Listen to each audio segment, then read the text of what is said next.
নমস্কার, শুরু করছি বিশ্ববার্তা। বিশ্ববার্তা রয়েছে আপনাদের সঙ্গে।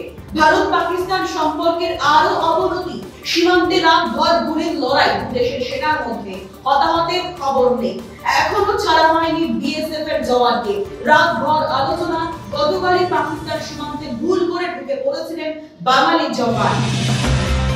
দুই দেশেই পরমাণু শক্তিধর, যুদ্ধ বাঁধলে তাকিয়ে দেবে গোটা বিশ্ব। ভারত হামলা চালালে পাল্টা জবাব দেওয়া হবে বললেন পাক বিদেশ মন্ত্রী। ফের বায়ুসেনার মহড়া, সীমান্তে প্রস্তুতি সেরে রেখেছে ভারত। নির্দেশ এলে ঝাঁপিয়ে পড়বেন জওয়ানরা। পাক অধিকৃত কাশ্মীরে জড়ো হচ্ছে পাক সেনারা, সঙ্গে রয়েছে জঙ্গিরাও।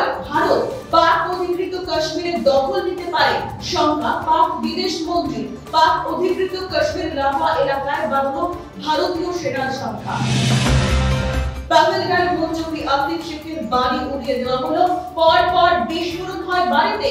কারা উড়িয়ে দিল জানা যায়নি এখনো। মূল চক্রীদের খুঁজে বের করা হবে, কড়া ব্যবস্থা নেবে সরকার বললেন জম্মু কাশ্মীরের মুখ্যমন্ত্রী ওমর আবদুল্লাহ। এবার দেখে নেব হেডলাইন। জঙ্গি হামলার প্রতিবাদ, কাশ্মীর জুড়ে শান্তি চেয়ে প্রতিবাদ। কাশ্মীর সিপিআইএম এর রুটি রুজিতে পড়বে টান দাবি বামপন্থীদের। জঙ্গিদের বিনাশ করার দাবি পা মেলানের আম জনতা।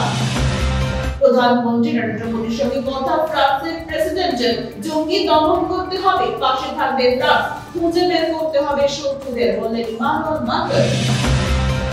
ভারত পাকিস্তান দুই দেশই শক্তিধর, তড়িঘড়ি সিদ্ধান্ত না নেওয়াই ভালো। আলোচনার মাধ্যমে সব সমস্যার সমাধান সম্ভব জানালো রাষ্ট্রসংঘ। ভারত পাক দুই দেশের রাষ্ট্রপ্রধানদের সঙ্গে কথা। কাল পরমাণু চুক্তি আমেরিকার সঙ্গে কথা ইরানের। পাকাপাকি চুক্তিতে যাচ্ছে না ইরান। আমেরিকাকে বাদ দিয়ে ইউরোপের দেশগুলোর সঙ্গে পরমাণু চুক্তি বললেন ইরানের বিদেশ মন্ত্রী। ফ্রান্স সফরে যাচ্ছেন ইরানের কর্তারা। তেজস্ক্রিয় পদার্থ ইউরেনিয়াম নিয়ে আলোচনা সেখানেই।